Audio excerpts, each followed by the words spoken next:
Welcome in, everyone, to the Rewind Bracket Reveal Show live here on KSLSports.com. Thank you for joining us.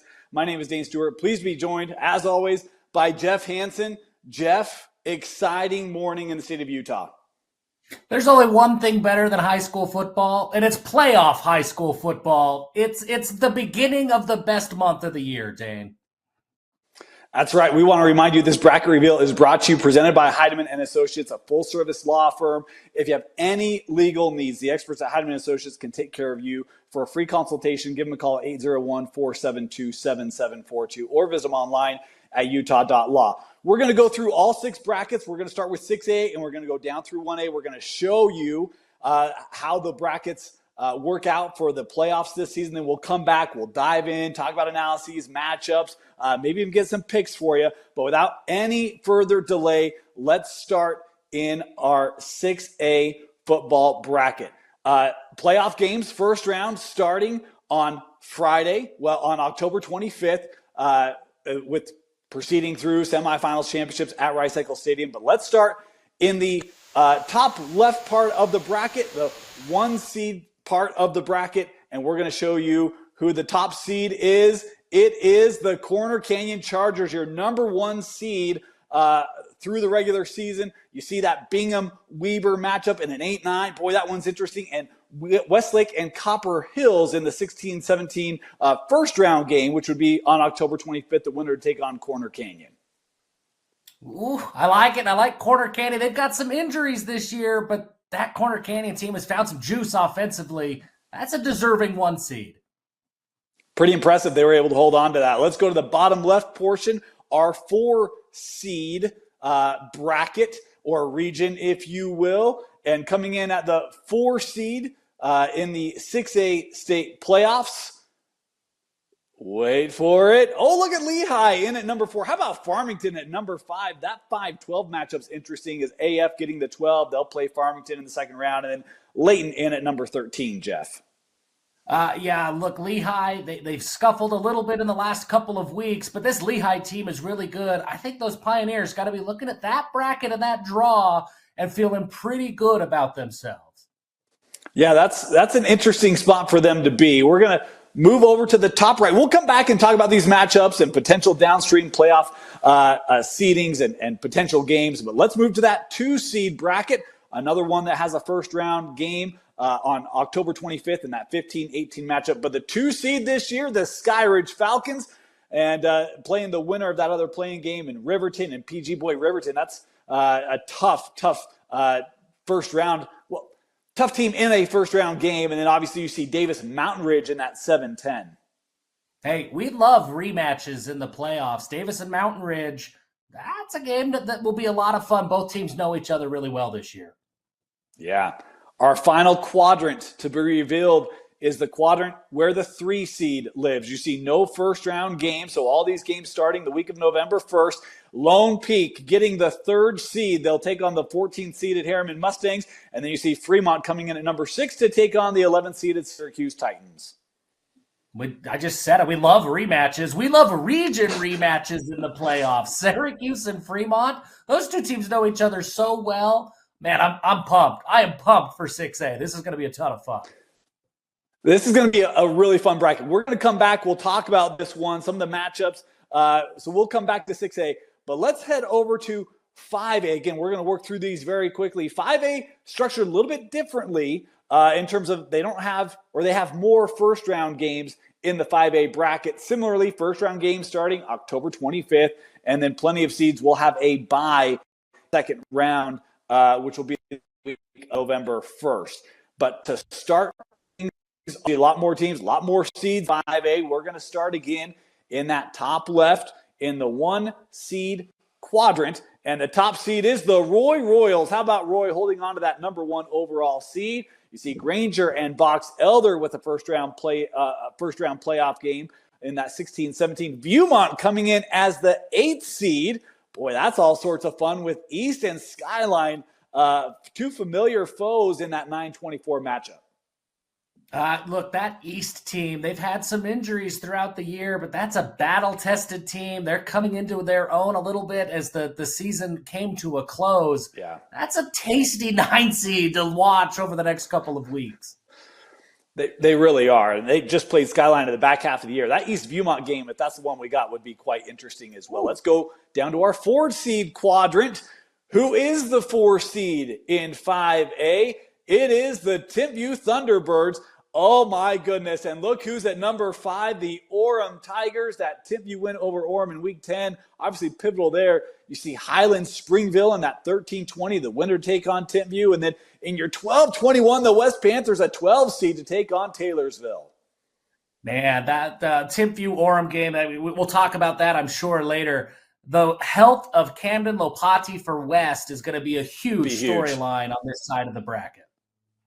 I'm already going to call that 4 quadrant the quadrant of death. That one is brutal. We're going to move to the top right to check out the 2 seed quadrant in 5A. Coming in at the 2nd overall seed in the 5A state tournament, the Bountiful Redhawks, who lost early in region, did not lose since that. They'll take on the winner of Alta and Bonneville. That's a really tight first-round game. You see Maple Mountain coming in at the 7 seed, where they'll take on the winner of the 10th-seeded Northridge Knights and the 23rd-seeded Hunter Wolverines. Yeah, I mean, good draw for Maple Mountain here. I think they've been a really good team all year long. I like this position for Maple Mountain and obviously Bountiful. They've really found their stride in the last several weeks. Yeah, there's some good first-round games in that bracket too. Our final quadrant to be revealed here in the 5A state tournament, the 3rd seed quadrant.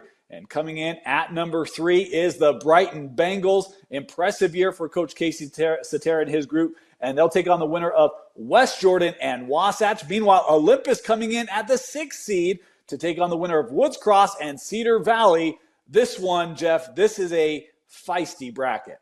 Or a feisty quadrant, I should say. That Cedar Valley team, they found some juice last week against Westlake, Woods Cross. They play really, really tough. That Woods Cross team's not a team I want to play as the weather starts to get cold and it turns to playoff football. They are tough. And by the way, the only loss Brighton had this year to Olympus, that could be a quarterfinal game.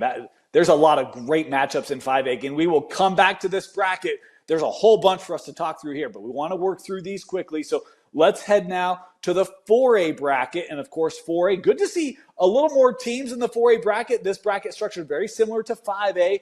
And then it's got a lot more teams making the state playoff. And similarly, first-round playoff games starting the week of October 25th. And then, obviously, with every team in action the week of November 1st. Let's head to that top 1 seed quadrant in the top left of this bracket. And your number 1 overall seed in 4A is the Ridgeline Riverhawks. I don't think there was a lot of doubt there. You'll see the Riverhawks to take on the winner of Hurricane and Cedar, a pair of region foes. Meanwhile, Stansbury coming in at the 8th seed with them to take on the winner of Desert Hills and Jordan.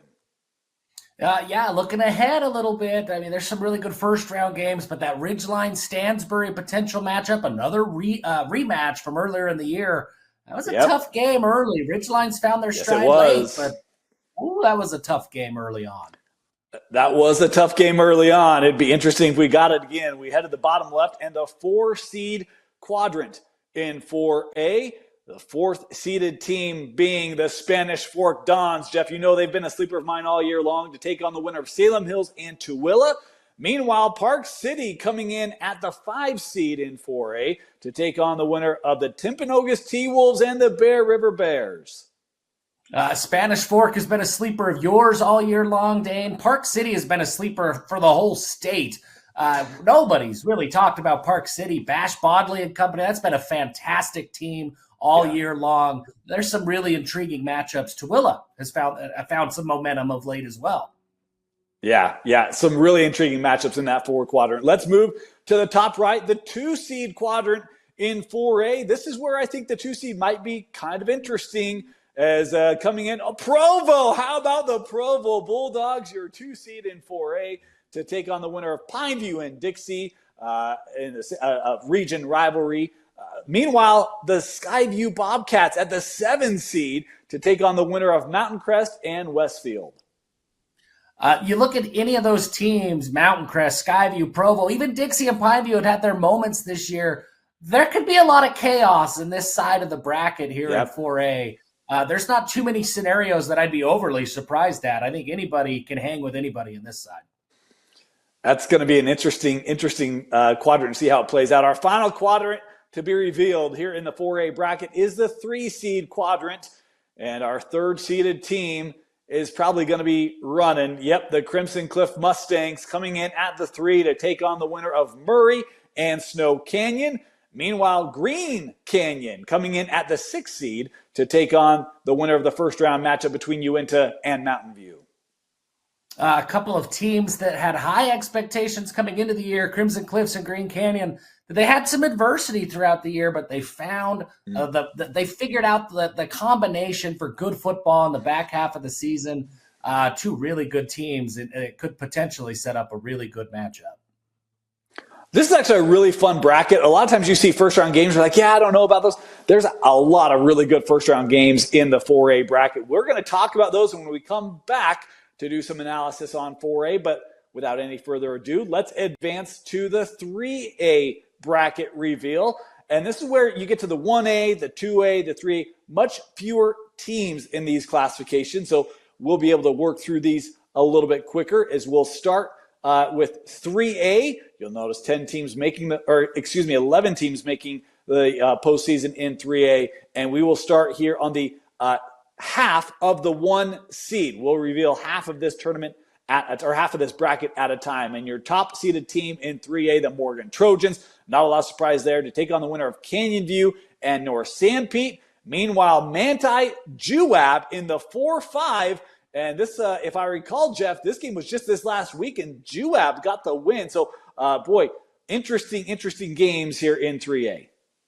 Yeah, I mean, Morgan, everybody who knows Morgan knows Morgan. They've been absolutely unreal all year long. But that Manti Juab game, a rematch, Mason Starkweather, that Juab defense, that's a really, really fun game. Yes, it is. Meanwhile, to the the side of the 2 seed and the 3 seeds, who does get the 2 seed? I believe it would be the Richfield Wildcats, and indeed it is, taking on the winner of Juan Diego and Carbon. That's a good first-round matchup. Meanwhile, Grantsville coming in at the 3 seed to take on the winner of Ogden and Union. Richfield, no surprise. Grantsville, they've been there all year long as well. Potentially an Ogden-Grantsville game. They played earlier in the year out in Grantsville. Maybe a rematch for Coach Thompson and his Ogden Tigers team if they can handle business against Union. Yeah, a reminder, this tournament also starting the week of October 25th with championships down at SUU on November 16th. Let's move to the 2A bracket reveal. Similar setup in that first round starts October 25th. Championships down at SUU on November 16th, as we will also reveal half of the bracket at a time here in 2A. 10 teams making the postseason in 2A rather than the 11 in 3A. Let's start on the half of the top seed in 2A and show you how that bracket stacks up. The top seed in 2A, I think probably going to be a familiar name. Yeah, the San Juan Broncos. What a year they had. Lost early on, but responded very, very well. Judge Grand, your 8-9 matchup to take on the winner of that to take on San Juan. Meanwhile, how about Delta coming in at the 4 and South Summit at the 5 seed? You know, in so many years past, you look at San Juan and you almost pencil them in the state championship, and maybe people will do that this year. But there's been some other teams over the last month or so that have hung against San Juan. I don't know that this is as easy as it might seem on paper for San Juan. Going to have an answer for Neves. That guy is something else. He's made our top 5 several times this year. Let's move over, check out the side of the 2 seed, as we'll see the 2 and the 3 seeds revealed here in 2A. And the second seeded team is the Emory Spartans. Great year for Old Sparta. They'll take on the winner of that first round matchup between ALA and Providence Hall, as South Sevier coming in at the 3 seed to take on Summit Academy in the second round. Yeah, Emery's been fantastic. I mean, a very, very well-deserving number 2 seed. No real surprise, but they've had a phenomenal year this year. That they have. So there's your 2A bracket. Again, we'll come back. We'll talk about this one a little bit more as we've only got one more bracket here to reveal in our bracket release show, and that is the 1A bracket. And this one, I think, Jeff, is actually going to be quite interesting to see how it shakes out. Structured similar to 2A, 3A in that first round game starting October 25th. There are first round buys and then the championships at SUU on November 16th. You'll see, again, 10 teams making the 1A postseason.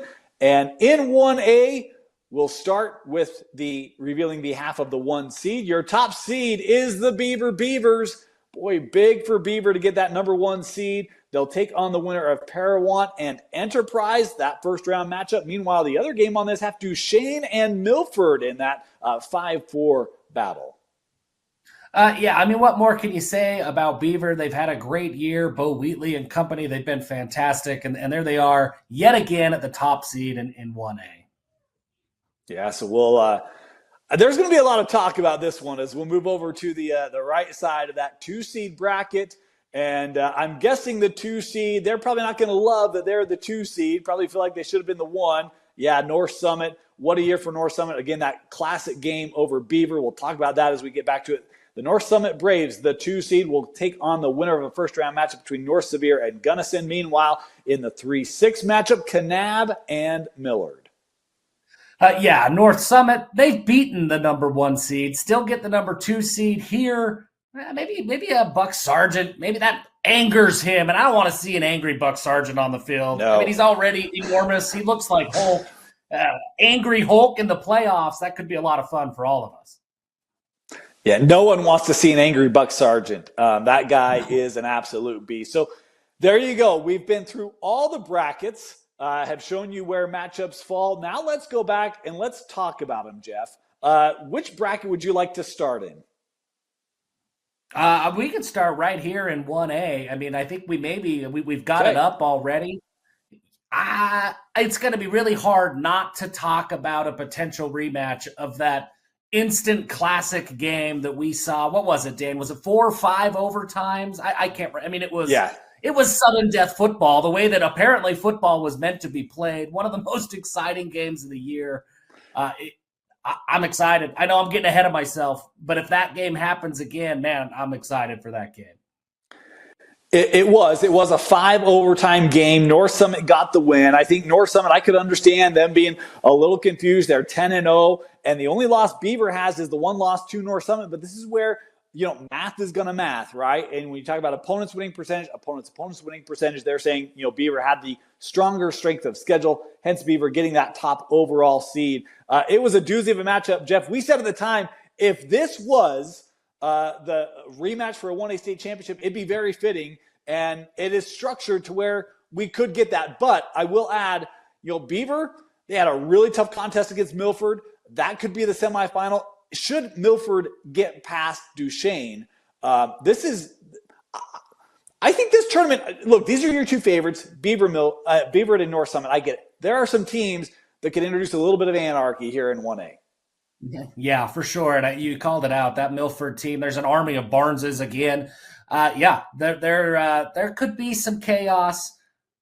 I might subtly be cheering for that rematch. That game was maybe my favorite game of the year. That was so fun early in the season. Do you have a surprise team here in 1A or a sleeper team in 1A, Jeff? Kanab. Kanab has been there before. Kanab is a very good team, and I like their draw. Look, they avoid the Beaver side of the bracket. North Summit has obviously been very good, but Kanab will feel confident if they're able to get to that game. That's probably a team you probably need to watch out for the Cowboys. That's a great call. Great call. I think Milford's one. Got to keep an eye on. I love my Milford men. But I do think Beaver North Summit would not be surprised. So there you go. 1A. Let's go talk a little 2A, shall we, Jeff? Let's do it. All right. So the 2A bracket. What a fun game. What an incredible day. It's playoff football day. This is great. It's awesome. And in 2A, look, I think the way the year started for me, I kind of saw it. San Juan lost early. It's like, oh, maybe they won't have the horses this year. Not quite certain. And here you go, where it's they end up being the top seed. Yeah, and look, you've got to look at San Juan because they did. They lost, and we said, what? I don't think I have ever talked about a San Juan loss as long as I've been with Rewind. So it was a little bit surprising, but they figured it out. They pulled themselves together, and here they are at the number 1 seed. I do really like Emory as well. They've had a great year. It's easy to just pick the top 2 seeds and to say, hey, look, that's what looks like it's going to happen. But San Juan and Emory, that would be another good game if those two do meet up for a state championship. The one that I'm trying to understand still a little bit, I'm trying to scour and just see where it fell, but I don't see LCA on here. And I'm not quite certain why that's the case. I don't know if there was a qualification. Not quite certain. But regardless, I do think, San Juan, I think they bounced back fantastic as the year went on. 8-2, 4-0 in their region. And I'll tell you a team for me that I'm interested in is Summit Academy. Haven't seen them play, but I've seen them winning a lot of games. And so for me, it's one where, their only region loss was to LCA. Is this a team that could maybe surprise some people as a 6th seed? Yeah, they could. There really is a lot of intrigue. With this year, especially with San Juan having a couple of losses, it feels like 2A is maybe more open than it has been in the last couple of years. That should give a jolt of confidence to each of these teams, regardless of seeding, that, hey, look, we've got a shot. Summit Academy could be that team. They have stacked up wins all year long. Yeah. It is it's a bracket that I think will be super competitive, but I do think that, your favorite is probably sitting there at the 1 seed in San Juan. Going to be tough to slow down this group. Had the highest scoring offense in the classification, the best scoring defense in the classification. This is going to be a really, really it's going to be a chore for anyone to try to upset the Broncos from another state championship.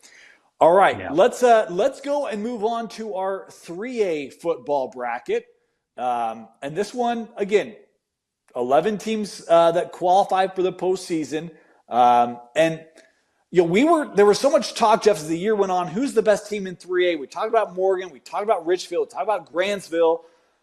And they get the top 3 seeds. I think this is going to be a really, really fun classification postseason. Yeah, I think so too. I think that there is an upper echelon, and all due respect to every team in this. We saw Juan Diego early in the year when they played Alta. Juan Diego's got the juice to make a run. Ogden has been a great story. They've got some juice to put some things together and maybe be a Cinderella team in this bracket. But there is an upper echelon in 3A, and it is those top 3 seeds. And Manti's right there as well with Mason Starkweather at quarterback. I think you expect to see at least those top 3 seeds advance and start to play each other.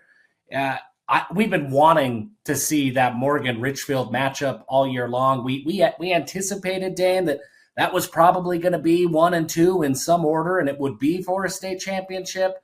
But those two teams look like they clearly have been the cream of the crop in 3A throughout the regular season. Morgan may have been a top seed in 4A. Morgan has looked fantastic all season long, but Richfield has been right there. Both of them fixtures in our top 25 all season long.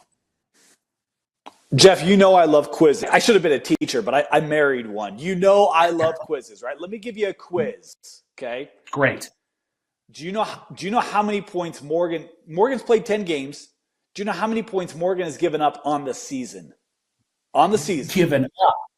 Well, I know they scored 72 yesterday, and they gave up 0 in the process. I think they pitched a few shutouts.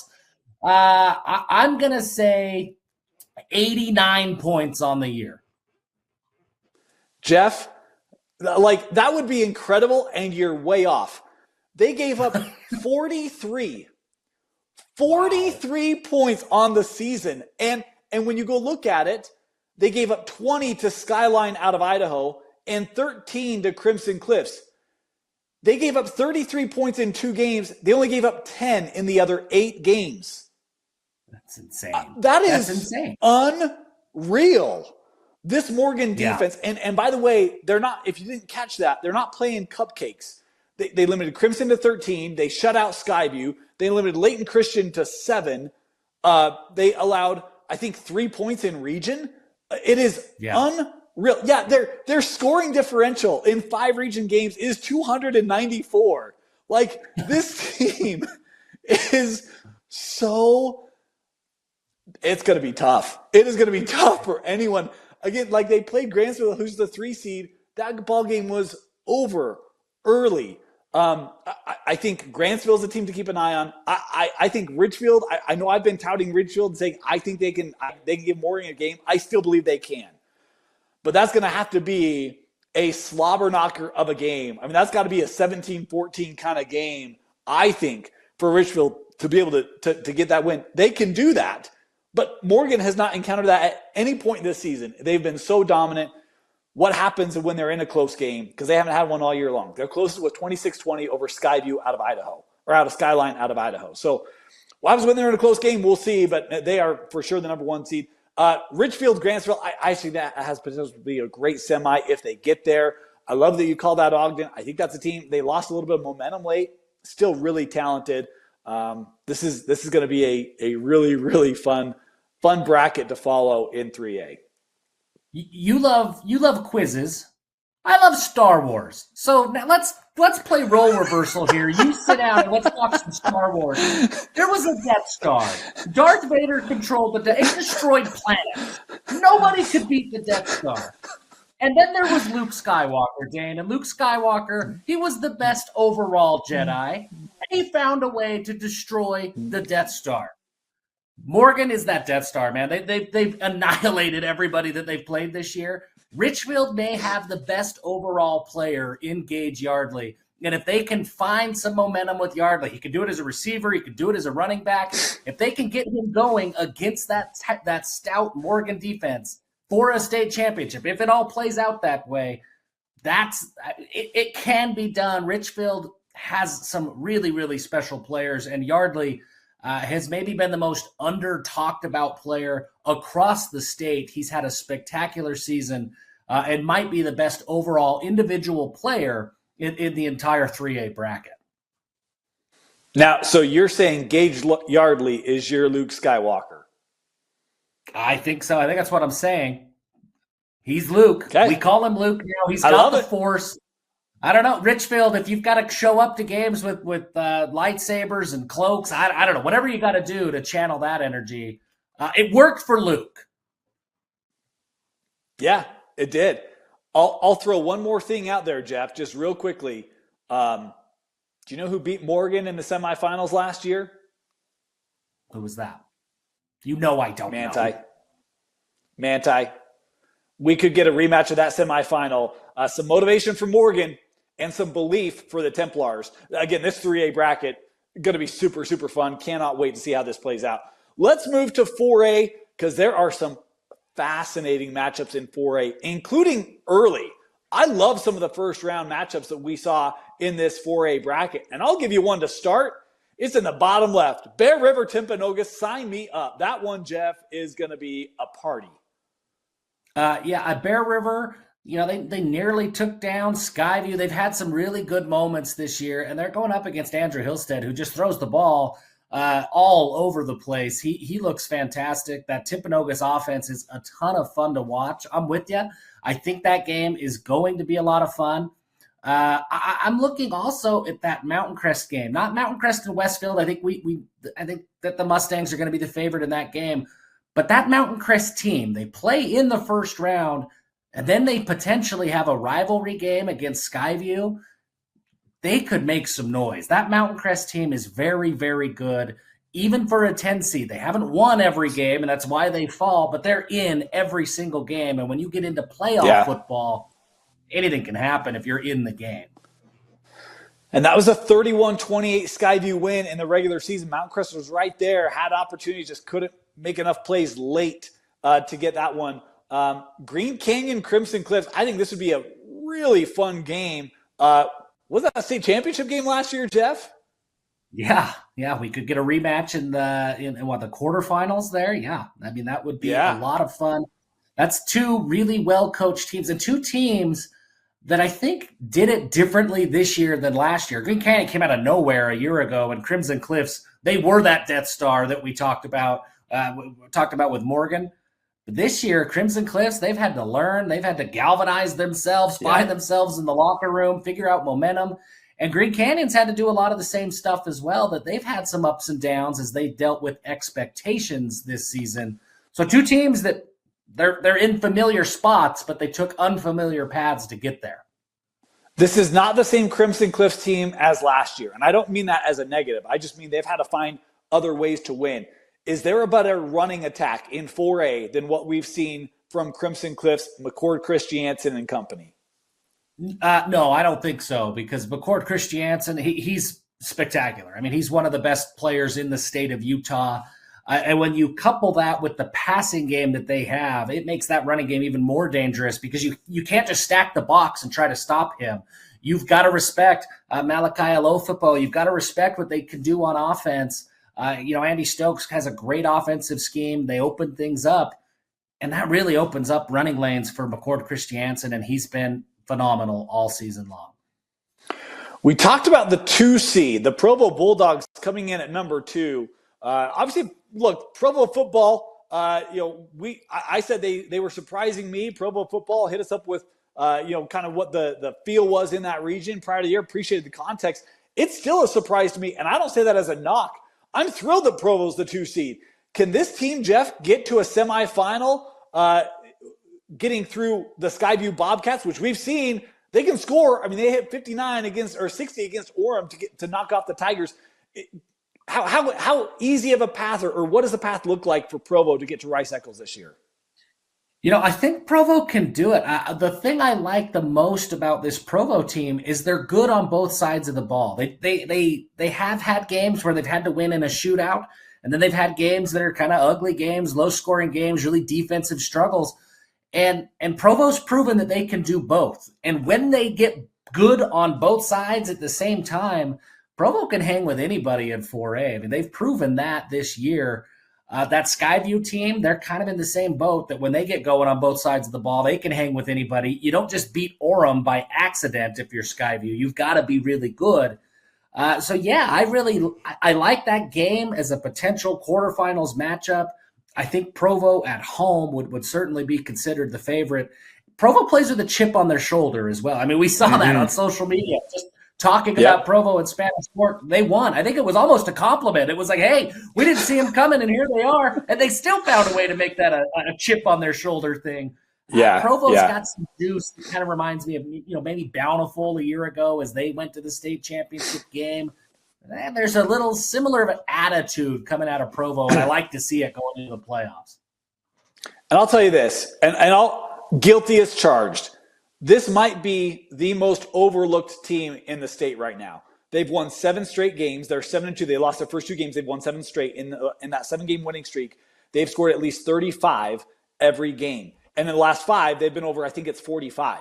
And that includes Timpanogos, Spanish Fork. Now, you can say their region may not have the best defenses. That's fine. But that offense can move the football, and that offense can score, and they've got a plethora of ways they can do it. Garrett Gorch has been fantastic this year, 25 touchdown passes, only 8 interceptions, and Oliver McKay has 21 rushing touchdowns on a 1,400-yard year on the ground. This Provo team, they've got weapons. We haven't talked about them a lot. I think this Provo team could surprise some people in this 4A bracket. We talked about Ridgeline Stansbury, a rematch that was an 8-point game, 28-20. Ridgeline got him the first round. How do you feel about Ridgeline's path to get back to a 4A title game? You could have put Ridgeline on just about any path, and I would have felt pretty good about Ridgeline's path to get back to at least to Rice Eccles and to a state championship game. They didn't go through necessarily adversity. They kept winning earlier in the year, but they went through some close games. This is a different Ridgeline team than the Ridgeline team that played Stansbury what feels like forever ago. Nate Dolly, Graham Livingston, they're putting up national level numbers in the passing game. Crew Jones, he does it on both sides of the ball, particularly on defense. He's a menace. This Ridgeline team has talent throughout the roster. They have an exciting brand of football, and they have more confidence this year. After going to the state championship game last year, they're hungry, they're confident, and they have put that on display for the last 8 weeks as they've just started to blow teams out all year long. Ridgeline, I feel really good about Ridgeline against anybody. This team is very, very good. Graham Livingston, a guy that we haven't talked a lot about, but that guy makes big-time plays on both ends, offense and defense for Ridgeline. And I think this is a team that they had some close games early. Riverton, 7-point game. Stansbury, 8-point game.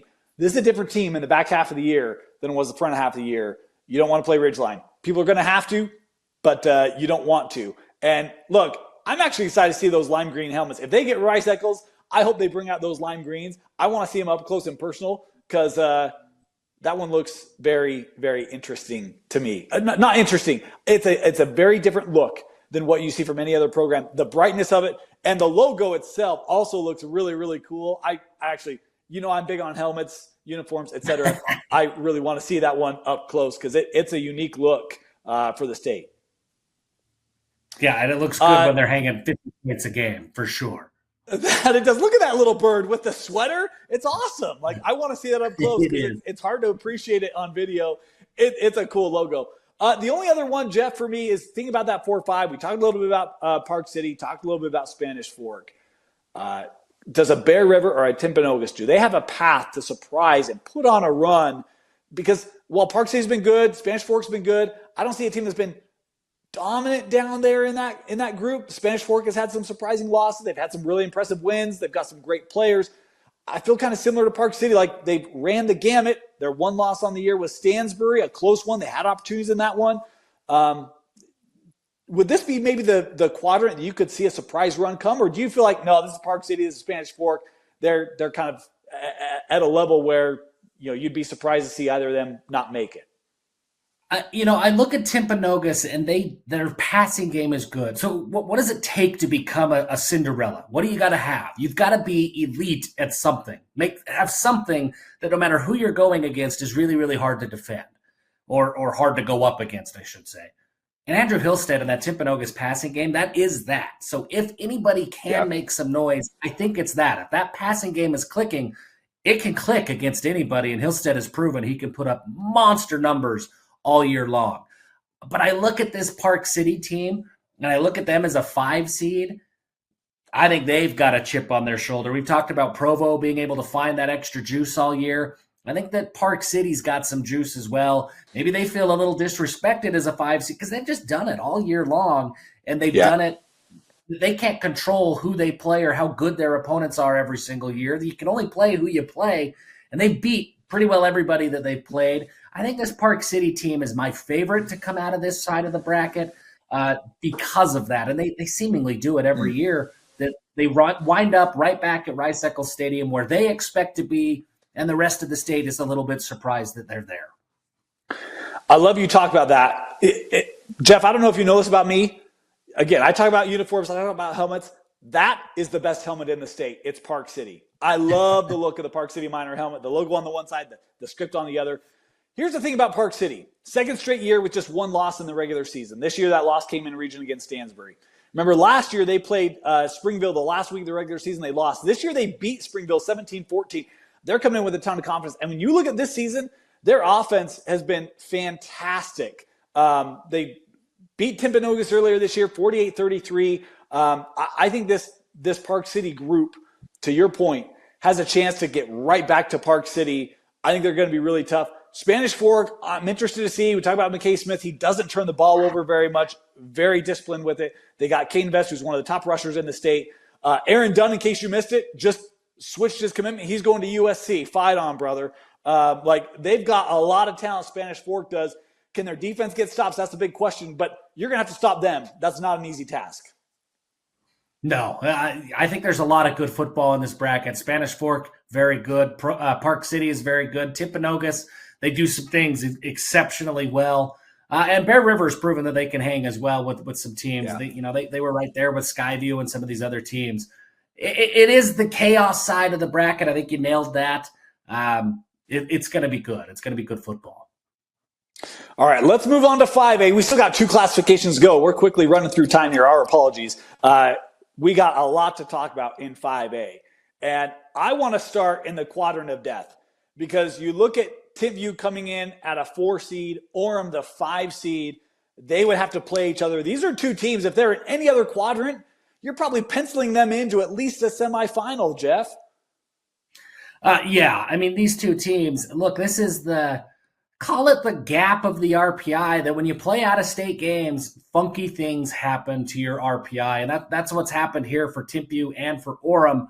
But these 2 teams, man, they're really good. They put together a really good game last week, just this week in Orem for that region championship, now potentially having a rematch in order to get to Rice-Eccles Stadium.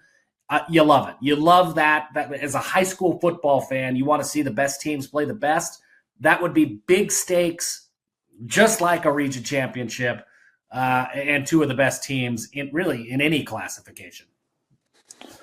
And you've got players on both sides of the ball that just make plays. This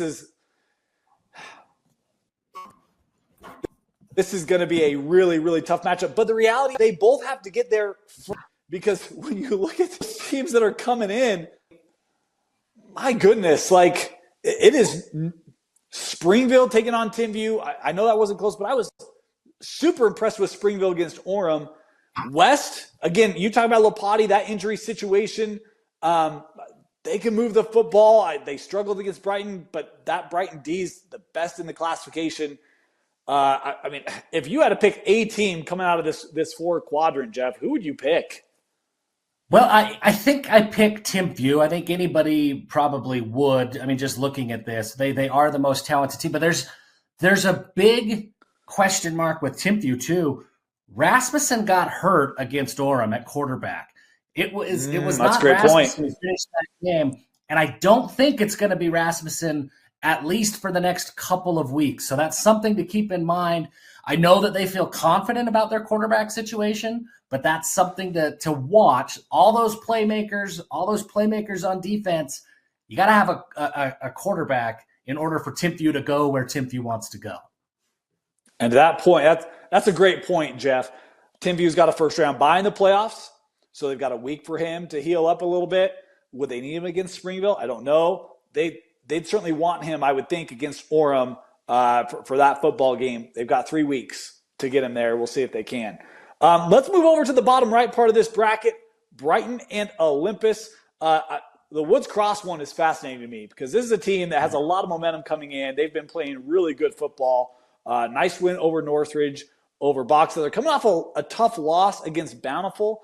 That's the second-seeded team in this state tournament. But Woods Cross has shown they can score. They dropped 50 against Viewmont. Like this is a much improved Woods Cross here. Brody Benson's building himself a program here. What do you think if we get a potential? And look, Woods Cross over Cedars, no gimme either. Cedars been strong the last couple of weeks. This Olympus team, what do you think in terms of if they have to play a Woods Cross or a Cedar Valley?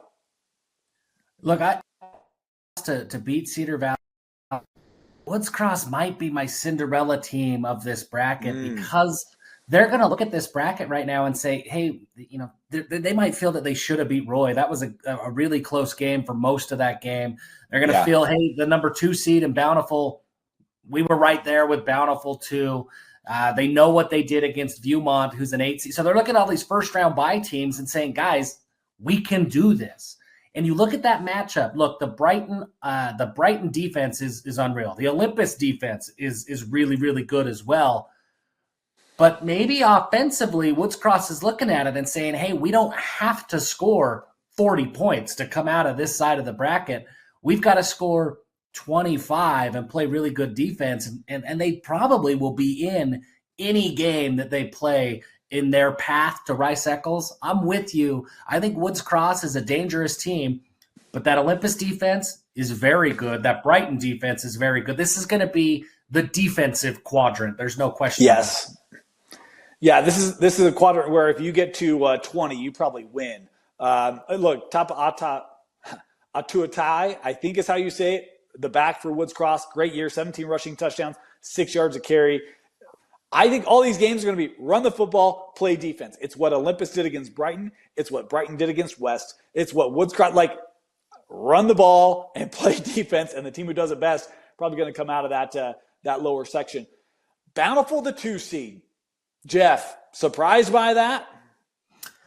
Well, no. I mean, just knowing what we know about the RPI and how out-of-state games play a role. So I'm not super surprised about Bountiful. They did beat Roy, so maybe they could have been a 1 seed. But no, I feel okay about where Bountiful's seated. And I think if you're Bountiful looking at it, I love this matchup for really the way that this draw came out for Bountiful. I think that they would be the favorite as the 2 seed, of course, but I think this is a favorable matchup for them. And a favorable path to Rice Eccles. They're definitely my pick to come out of this side of the bracket. I think, Bountiful's been playing, I don't know if this is a fair statement. I'm going to make it on their behalf. I'm sure that Coach Freck will love that.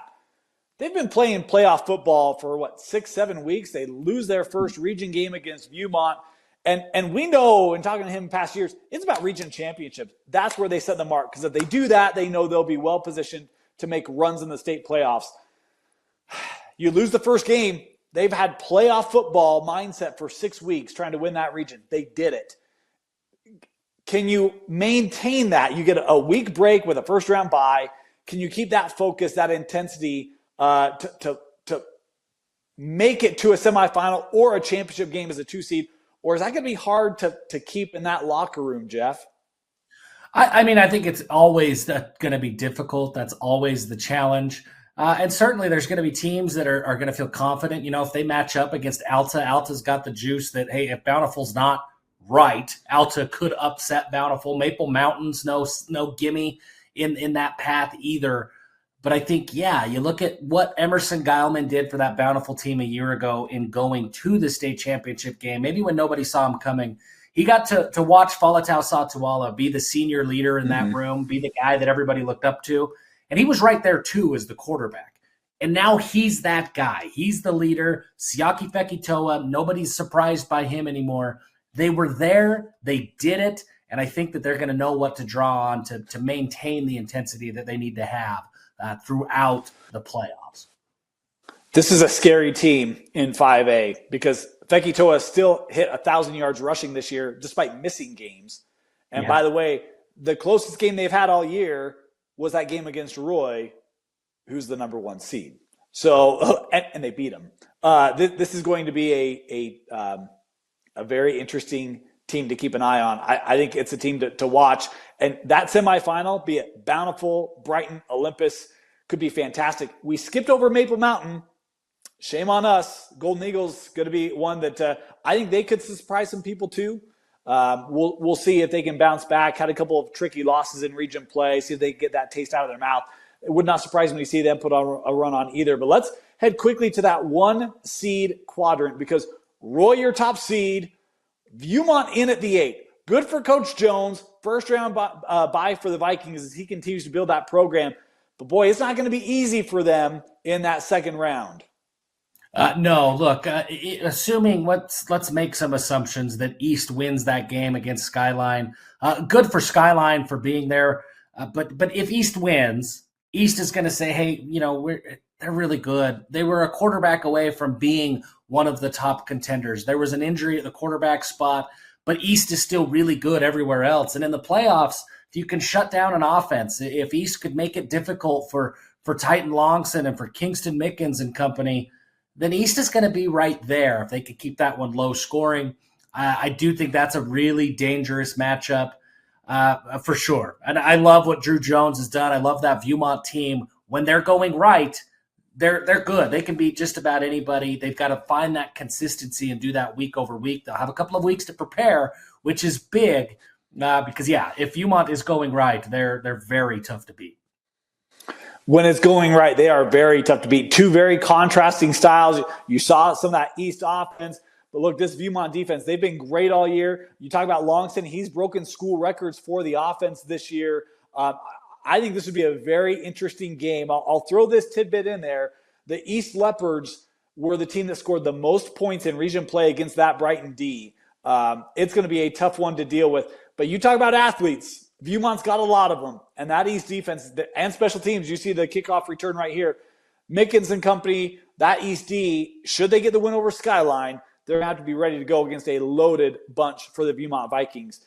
Jeff, you said it perfectly. When they're clicking, they are tough to handle. But then there's Roy. And Roy has been really good. I mean, that game against Bountiful could have gone either way. Other than that, no real blemishes at all for the Roy Royals. That offense, Robert Young, Logan Sella, that running game is fantastic. They are big play potential every single time they touch the ball. And then on defense, they score on defense too. Roy's been very good. And one thing anybody who's going to go to Roy for a playoff game, that environment is always crazy. It's going to be especially crazy in the playoffs for their top-seeded Royals out there in Roy. Well, and I'll tell you this. Roy is probably Kyle Whittingham's favorite team because you talk about the defense. The other aspect for me is special teams. How many kickoff returns did we see from Roy? Punt returns from Roy? This is a group that they are extremely well coached on the special teams. I was going to say side. In their special teams, their defense gets turnovers. They turn it into points. It's an explosive team, not an explosive offense, explosive team because they have their explosiveness in all three aspects of the game. I think this Roy team, there has been skepticism in the past about how good is Roy really. This Roy team is really good. I think health is going to be a big thing. They've been healthy all year long. That's important for them. They got to stay healthy. But, man, their top end is competitive with the top ends of all the top teams in this classification. Yeah, I mean, Roy can score with anybody. It's going to come down to the defensive side of the ball. They've been good on defense. They've been a big play defense. They've found turnovers. They've found ways to score touchdowns. But they have given up some yards. They have proven that if a team can execute like Bountiful did, they will give up some points. So it's going to come down to how well does that defense execute a game plan? Can they shut down an opponent's offense? As they get further into this tournament, that's going to be the big test. The other thing I'll throw in there about Roy, the fewest points they scored all year came in Week 10 in their 21-14 win over Viewmont. And I can understand there being some potential disappointment having dropped that one against Bountiful. They got a week off to kind of get the heads focused, ready to go. This is an explosive group. And I will add, a lot of those highlights, I don't know if you noticed it, were from old number 5, and Roy is younger than you. Huh? You like that? Huh? Robert That's okay. Young, he's had a fantastic year. Oh, come on, Jeff. Robert Young's fantastic, so I'm going to give you a pass because it was a pun for Robert Young. It was you've done better. It's only okay because of the standard you've set. All right. Well, I've been told I'm the king of the dad jokes. Apparently, I may have just been downgraded to jester. All right, let's move. Hey, actually, real quickly, if you had to pick a state championship matchup in this one, who would you pick? Oh, man. It's going to be really hard for me not to pick a Bountiful team, and I think Timpview Roy game that could potentially be there at Rice Eccles. I mean, that game would be a lot of fun, a lot of offense. I think I'd go rematch of Timpview and Bountiful right now, just looking at the brackets with an hour to study and think about it everybody else. Bountiful and Timpview, I think, is where I'm going to go. All right. Fair enough. Okay, 6A. Let's dive into 6A, Jeff. I love it. This one, I was really interested to see where the top end of this would land. I didn't know if Corner would maintain it. I didn't know if some others would maybe sneak up there and grab it. The Corner Canyon Chargers are your top-ranked team in 6A. And Jeff, with all the injuries they've had at seemingly every position, I know that's not real, but it feels that way. Yeah. Like, what a job of Corner Canyon to still get that number 1 seed. Yeah, man, they've been tested this year in ways that I don't think anybody expected them to be tested.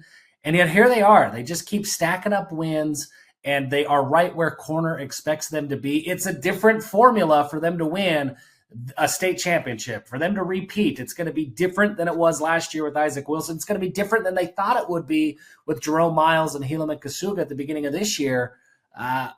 But they've still got a lot of playmakers. They've still got a really good system. Coach Kerr obviously has been there, and he knows how to get championship-level play out of his team. It's a good nod. They're a well-deserving one seed because of all that adversity and the fact that they just keep stacking up wins. Now it gets tougher, though. There's no question about it. As they look forward, if they're going to get where they want to go, they've got to clean up some things and continue to execute at a high level on offense. I'm presuming they get out of the second round again with the first round bye. They play the winner of Weber and Bingham. They played Bingham earlier this year. They took care of business. This Weber team, we've seen flashes from Weber. We've also seen some surprising results from Weber. Is Corner kind of the favorite to come out of this one seed bracket, or could you see a Weber or a Bingham playing a game where they could maybe disrupt Corner and shock the state? Well, look, that Weber team for me, maybe we'll start with Bingham. Bingham's defense, when they're going, they can hang with anybody. It's all about offense for Bingham. Can they score enough points? Weber, on the other hand, I think they can. I think they can score. Crew Catch Carney's back. They've got depth at the quarterback position. Even if something were to happen to Catch Carney, Carter Payne led the team for the first 4 or 5 games this year. They've got a strong rushing attack, and they've got playmakers on defense, notably Tyler Payne, who's up over 100 tackles again on the season. Weber, when they're good, and we say this about a lot of teams, but Weber, when things are going right, I think they can hang with just about anybody. They're very good, but it's tough for them. That margin for error is very, very thin for the Warriors. They've got to execute at a high level all the time for 4 full quarters, but I think they have the juice that they could pull off an upset if they're able to execute like that. Dyson Parker, a young man that we don't talk about a lot, has had a great year. 16 rushing touchdowns for Weber, over 6 yards a carry. I could see them having a different type of a game plan should they get into that kind of a battle. And, this Corner Canyon offense, it's been really good. It obviously missing a lot of the pieces they had at the beginning of the year. It's not going to have the throttle that a lot of us expected. It's rather than running 120 miles an hour, it's going to be running 80. Can you keep up with 80?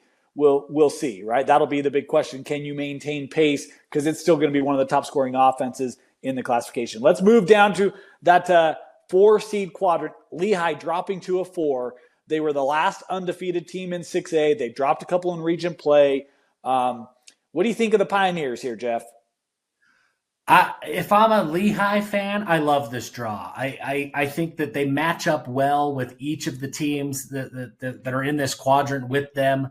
Lehigh's got the juice offensively.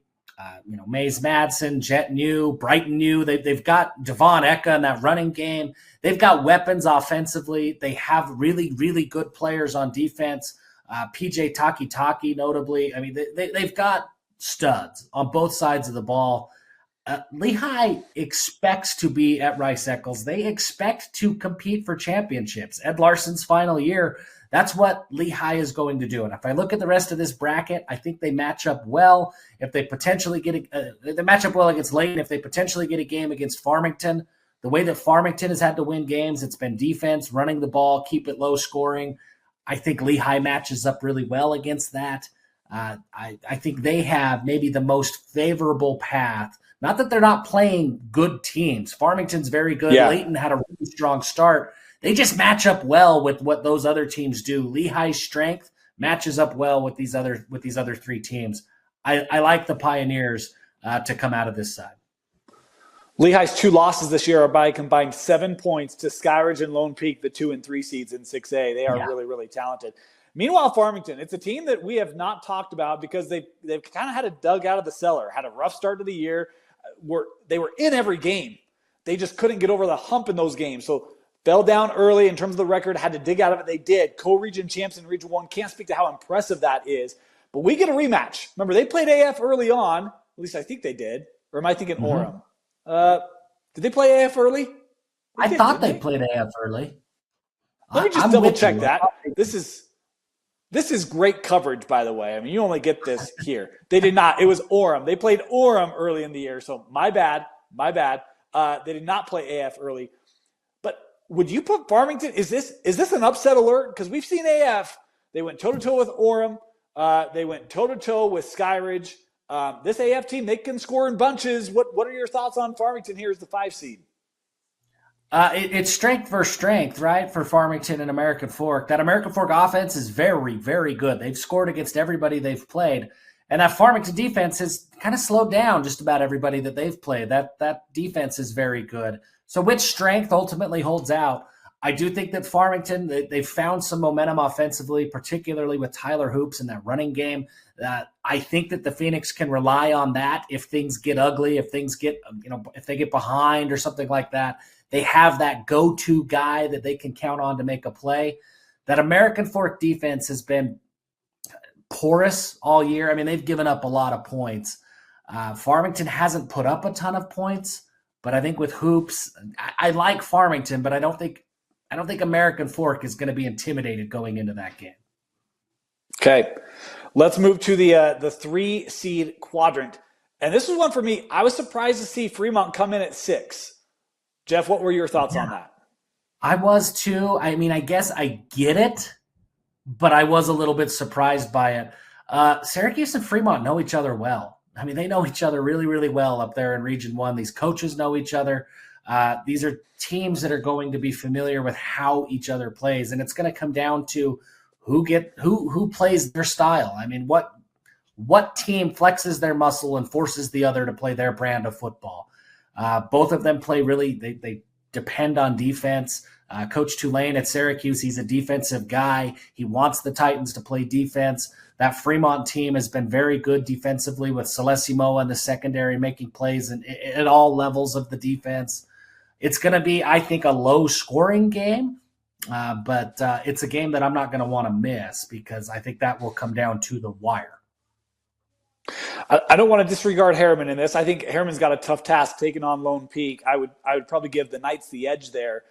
Should Fremont get past Syracuse, how important is a healthy Niume Tolu for Lone Peak to put together a run in these playoffs for Lone Peak?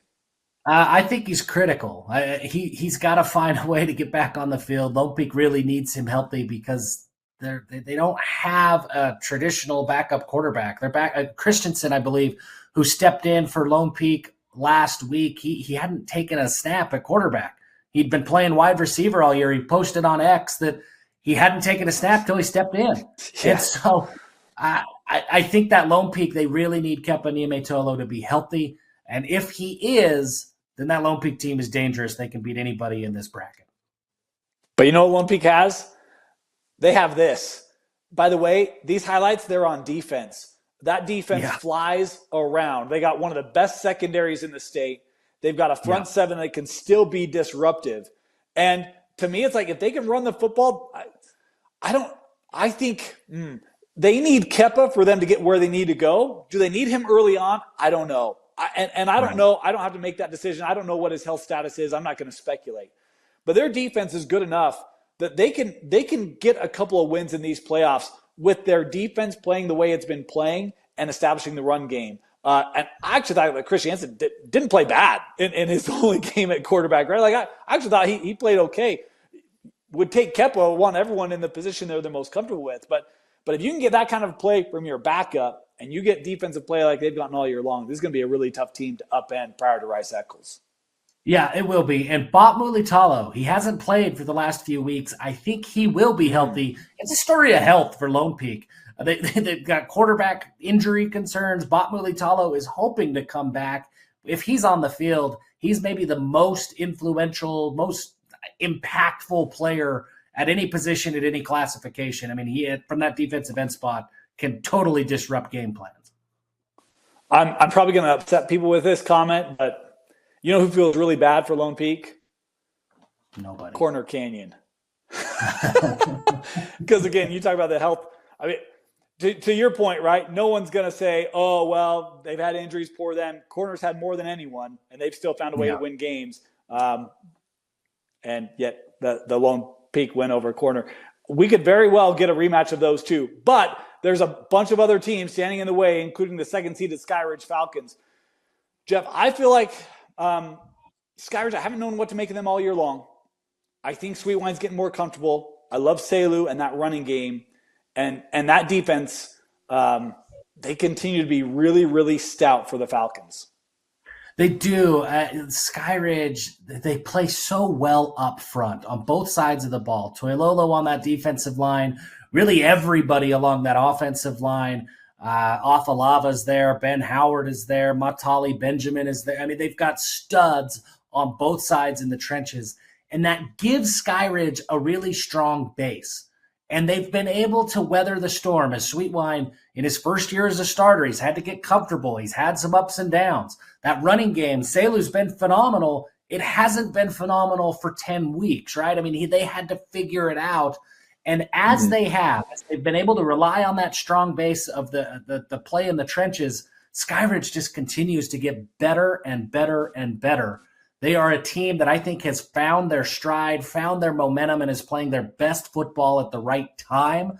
And I think Keneal Sweetwine has been as confident as he has been all season long. That feels good if you're a Skyridge fan. There's no question about it. But there's a couple of other teams in this bracket that could create some chaos, particularly Davis, who's going to be hungry and who's going to have a chip on their shoulder after they've let a couple of games get away from them. And now they slip to a 7 seed when I don't think they expected to be a 7 seed. Well, that's what I was going to ask, because if we were revealing this 3 weeks ago, I'm saying, hey, Davis is that team, the non-Region 4, non-Corner Canyon that could get to Rice Eccles. And then they stubbed their toe a couple times in region play. What is Davis, Jeff? Like, is this a team that can go and upset a Skyridge, or is this a team that they got a lot of pieces, but just don't know consistently week to week, if they can execute at that level against that top team in the second seeded Skyridge Falcons?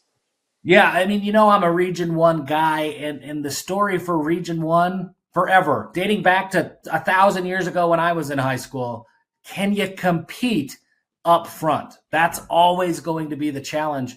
And Skyridge, man, that's a really tough draw for this Davis offensive and defensive line, but they've got some players that can do it. Junie Mawala is one of the best players in the state, and we kind of forget about him, but he's been spectacular off the edge. He's very, very good. He can disrupt some game plans. And then offensively, with Bodie Sparrow, with Traden Bessinger, they can hang with anybody. That passing game is very good. Abbott and that running game, they've been very good as well. I think that Davis, you could look at this Davis team and say that those couple of missteps in region play ultimately proved to be a good thing, because they had to figure it out. They had to go through some adversity. They played really well this week. Maybe their best game that they've played in the last month. Maybe they figured it out again and they get back on track. I had this conversation at work this week. It's okay to stub your toe. It's okay to make a mistake. It's okay to lose a game, so long as you learn from it. If you don't learn from it, it's a wasted opportunity. Did Davis learn from their couple region losses? It's much better to lose in October than November. So learn from where, maybe didn't execute at the level you expect to, things didn't go according to the game plan, whatever. Learn from that, make the improvement, and don't make the mistake again. And if that's the case, those will be the two best losses that Davis will have, right? I still think, to your point, Baggett, Talbot, they both played this last week. Bessinger, Sparrow. This is still a loaded Davis roster. I love you brought up Moala, because, again, we don't talk about him much, but this Davis team still does have a lot of kids. They're going to have to play their best game of the year should they get past Mountain Ridge, which is a scrappy bunch. But I'm not ready to write off Davis just because they lost a couple games in region play. So that's where I'm at. Yeah, Jeff, I'm right. If you had to pick two teams to make it to a state championship game out of 6A, who do you got? Well, we just talked about Davis, but I still think I give the edge to Skyridge. I'm looking at Lehigh and I'm looking at Skyridge, and I think you've got a battle of the Lehighs right there. That's my early pick for the state championship game. Boy, that would be interesting. Tell you, there would be some big time games, some surprises. Well, one big upset, should that occur, would have to happen. Look, this is going to be fun. No one is going to bring you more playoff games than right here on KSLSports.com. We've introduced you to all the brackets. Give us your thoughts. Hit us up in the comments. Hit us up on social media at KSL Sports Rewind, and we will take you all the way. We'll have streams for you every week, multiple streams every week live on KSLSports.com. Jeff, anything else you want to talk about before we wrap up our playoff reveal show? Get out and go watch these games, man. Playoff football is so fun. And every year, it seems like every year, last year, I went to a Bonneville playoff game, and they had to turn to a freshman, a ninth grader. He had to get checked out of junior high to make his first career start against Hunter in the playoffs. Wow. And the Lakers found a way to win. That's awesome. He was walking around campus at junior high like he was the coolest kid in high school already. This is what playoff football can do in the state of Utah. Get out and go check it out. It's going to be the best high school ball all year. There are great games starting this week. We talked about several first-rounders throughout the different classifications that are going to be worth your time. To Jeff's point, get out. And if you can't, come join us on KSLSports.com. We'll have streams for you. And we'll probably have a couple red zones for you as well, as we'll keep you apprised of all the action that occurs in the playoffs. Playoffs are here. We are just 5 weeks away from crowning state champions, and you can catch it all right here on KSLSports.com. For Vince Francis, which, by the way, I got to throw this in there. Someone pulled an all-nighter putting this together. We got to tip our cap to Vince Francis. Look, there's no one better to help you out with legal needs than Heidemann Associates. There's no one better at getting streams up, at getting graphics ready, at getting productions good to go than Vince Francis. We could not have done this without Vince. Been up for like 40 hours now. I'm keeping him up even longer the longer I go on this soliloquy, which is kind of intentional. But, man, Vince Francis does a heck of a job. Vince, thank you so much. But want to thank you for joining us. For Vince Francis, Jeff Hansen, my name is Dane Stewart. And come join us the rest of the way as we take you to state champions right here on KSLSports.com.